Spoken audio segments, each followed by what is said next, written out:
All right, so you're here with us because you want to cut through the noise, right? You want to Yeah. get to the heart of what really matters quickly and thoroughly.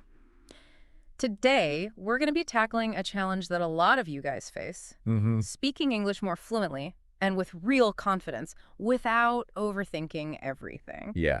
You know that feeling when you really want to say something, but it's like there's something holding you back? Yeah, totally. So that's exactly what we're diving into today, Mhm. specifically in the context of, learning and using English. And to help guide us through this, we have a really cool YouTube video that we found from the Easy English Talk channel. Yeah, good channel. And it's called Stop Thinking, Start Talking, Learn English with Podcast Conversation English Podcast. It's basically a conversation that's aimed directly at helping English learners. Exactly. They're trying to help learners like you overcome this hurdle. Exactly. So our mission today is pretty straightforward. It's to kind of extract the most effective strategies and really important mindset shifts from that video so that we can give you guys some really actionable insights. Exactly. So you can stop hesitating and start expressing yourself in English more naturally and confidently. So one of the things that the video hits on right away is this problem of overthinking, right? Yeah. So what are some of those core fears and worries that tend to trap English learners in this cycle? It's really interesting how universal these anxieties are. The video really pinpoints the big ones. The fear of making mistakes, the Yeah. fear of being misunderstood, or even sounding a bit foolish, right? For sure. It's like that little internal critic that we have. That often becomes our biggest obstacle. Totally. It's like Yeah. we have this perfect ideal of what an English speaker should sound like in our head, and then we're just so terrified to fall short of that. Right, exactly. And the video makes a really good comparison here with native speakers. Yeah. Native speakers, think about it. They stumble all the time. They make grammatical slips. Yeah, We all do.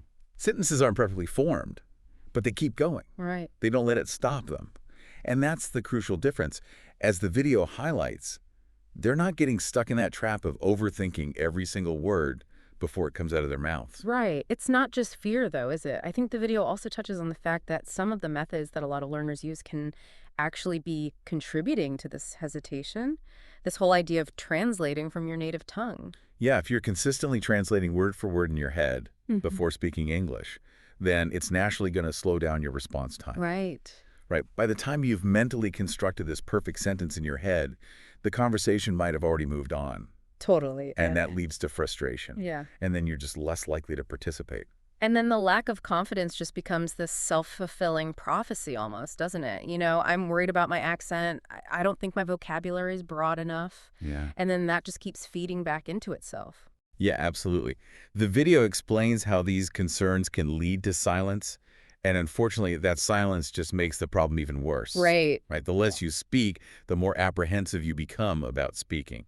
So it's a cycle of overthinking and avoidance that kind of feeds on itself. Yeah, for sure. I think a really encouraging takeaway, though, from the video, right from the beginning, is you don't need to be perfect to be fluent. Exactly. no. The video emphasizes that consistent effort and a willingness to just communicate, especially at the beginning, Mm. are way more valuable than striving for some kind of flawless, perfect English. So we've clearly kind of laid out, what the roadblock is, what overthinking does to a lot of people, right? Yeah. So let's focus on the solution a little bit. And the Yeah. video, gives a really good kind of explanation of this. Speak first and worry about the details later. So why is this approach so important? Well, if you think about it, it makes sense, right? Fluency is all about the speed and naturalness with which you can form sentences and express yourself. Right. If you're always pausing to think about grammar rules or choosing the perfect word, you're basically interrupting that automatic process from developing. And practice is really the engine of fluency. The more you use the language, the smoother it becomes. And one of the best analogies that the video gives is comparing it to how babies learn to talk. Right. They don't start memorizing grammar rules, do they? No, absolutely not. They just listen, they repeat sounds, and they keep trying, even though they're making tons and tons of mistakes. Right. But eventually, their speech just develops naturally. Yeah. So the video is saying that we can take a page from that book Yeah. and try to adopt a similar approach. Less analytical, more just trying to communicate. Yeah. It's almost counterintuitive, isn't it? Because you would think that you'd want to build this solid grammatical foundation and then start constructing sentences. But it Yeah. sounds like with languages, you kind of have to start building, even if the structure is shaky at first. Exactly. You know? Exactly. And the video really underscores that in everyday conversation, native speakers aren't prioritizing grammar above all else. They're prioritizing getting their message across Right. and being understood. And, they're not usually highly critical of minor errors. No. And in fact, if you are more relaxed and natural, you actually sound more confident. Totally. And that confidence can be much more impactful than perfect grammar when it comes to how other people perceive you. Yeah.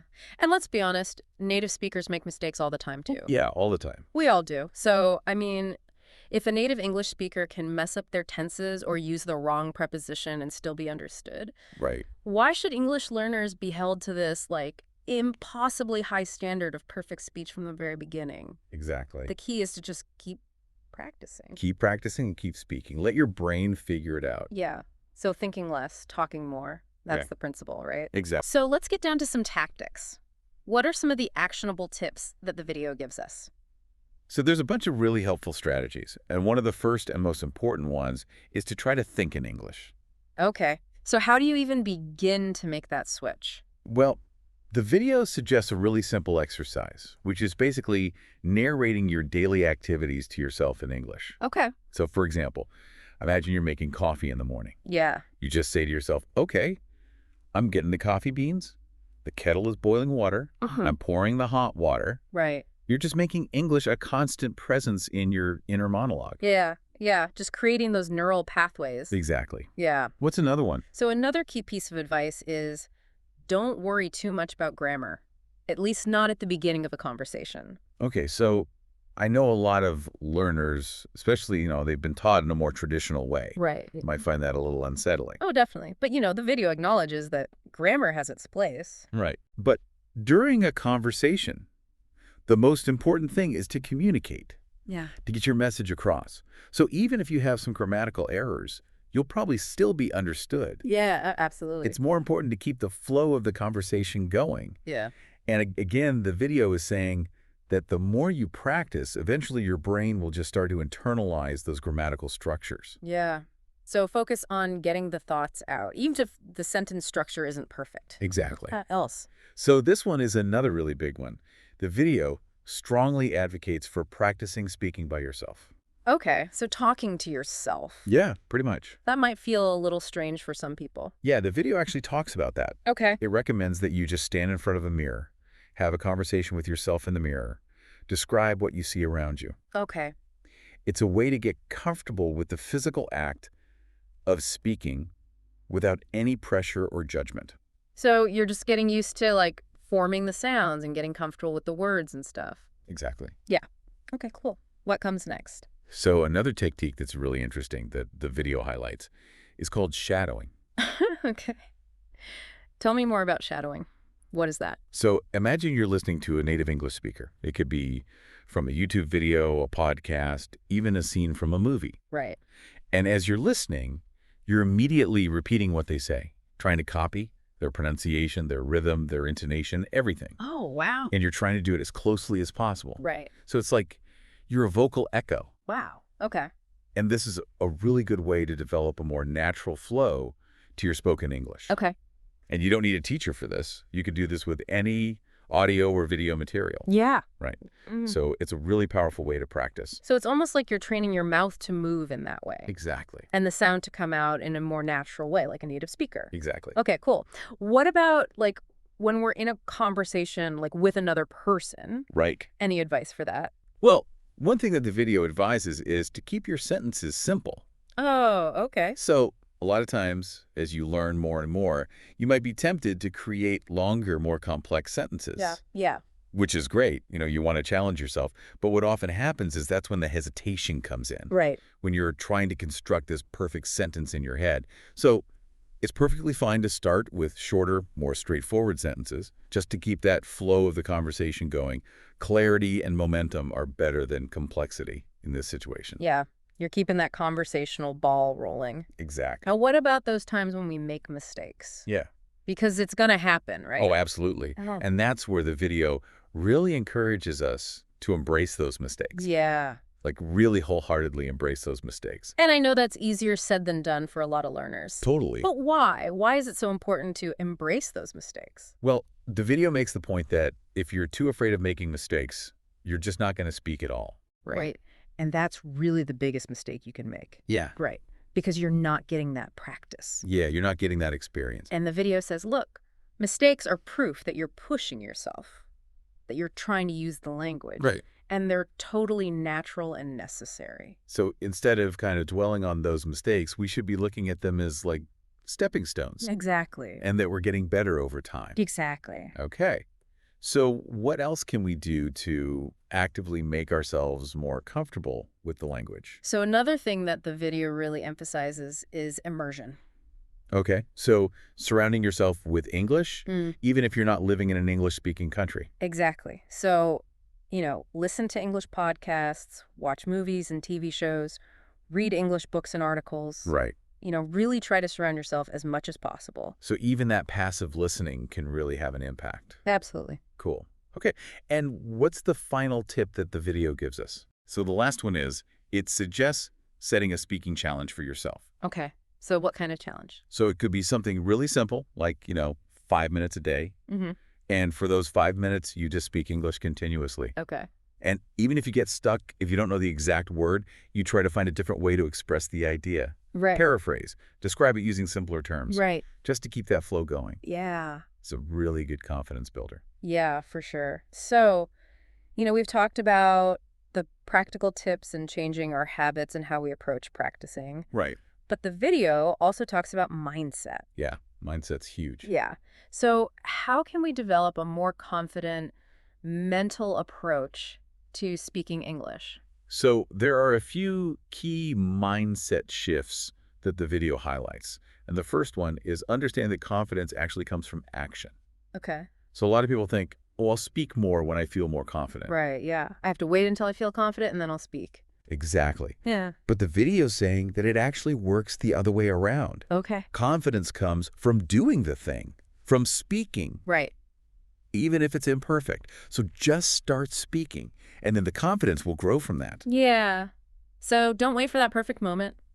Just jump in. Exactly. Oh, no. So another big one is shifting our focus away from perfection to just communicating effectively. Okay. Yeah, we touched on that with the grammar a little bit, but I think this is broader than that. It is. It's really about the overall expectations that you have for yourself. Right. Right? The goal of speaking is to share your thoughts and ideas. Yeah. And connect with other people. And while perfect grammar and pronunciation are great long-term goals, they're not essential for communication. Right. And even native speakers don't speak perfectly all the time. Of course not. So don't hold yourself to that standard because it's just going to discourage you. It takes the pressure off a little bit, doesn't it? Oh, yeah. It makes it feel less like a presentation and more like a natural exchange. Exactly. What else do we need to keep in mind in terms of mindset? So another really important one is to reframe mistakes as learning opportunities. Okay. So instead of seeing them as something to be ashamed of or discouraged by. Exactly. Yeah. So, see them as feedback. They're showing you what you need to work on. Right. And if you're never making mistakes, it might mean you're not challenging yourself enough. Okay. That's a really healthy way to look at it. Yeah. What about comparing yourself to other English speakers? Yeah. Because I think that's a big one too. It's huge. Yeah. And, the video's advice here is really valuable. Stop comparing your progress to others. Yeah. Compare yourself to where you were in the past. Right. Because everybody is on a different journey. Exactly. Different backgrounds, different opportunities to practice, different amounts of time that they've been studying. Right. Can be really discouraging to compare yourself to somebody else. So are you able to express yourself better today than you could a month ago? If the answer is yes, then you're making progress. You're on the right track. Exactly. So it's about celebrating your own journey. Exactly. And not getting caught up in that comparison game. Absolutely. And lastly, I think, in terms of mindset, the video mentions being okay with being uncomfortable. Yes. Embracing that feeling of discomfort. Because I think, it can be awkward, it can be nerve-wracking. Totally. To speak a language that's not your native language. Right. And the video acknowledges this. Mm. But what they're saying is that feeling of discomfort is actually totally normal and necessary. Okay. In fact, it's kind of a sign that you're growing. Right. right? Because you're pushing yourself outside of that comfort zone. Yeah, you're challenging yourself. Exactly. So, the more you do it, the easier it becomes. Yeah, for sure. Yeah. So it's about changing that internal dialogue, right? Hmm. And Hmm. kind of adjusting our expectations so that we have a more supportive, encouraging environment within ourselves for language learning. So to sum it all up, the central message from this video is really clear. If you want to be more fluent, you have to stop overthinking and just start talking. Yeah, Simple as that. And that means using these tips, accepting mistakes, and prioritizing communication over perfection. exactly. So think in English. Don't worry too much about grammar in the middle of a conversation. Practice by yourself. Use the shadowing technique. Keep sentences simple. Embrace mistakes. Immerse yourself in the language. And set those little speaking challenges for yourself. Yeah. And don't forget about the mindset shifts. Yeah, of course. Super important. Build confidence through action. Prioritize communication. See those mistakes as learning experiences. Compare yourself to your past self and embrace that discomfort. So guys, listening out there, you're now armed with all of this awesome information. Yeah. Go out and use it. What's the most important thing now? Put this into practice. Start actually doing it. Exactly. And most importantly, believe in yourself. You can absolutely do this. You have the ability to be fluent. You just have to put in the work, and you have to change your approach. And on that note, I think that wraps up our deep dive for today. So go out there and start talking. We'll see you next time.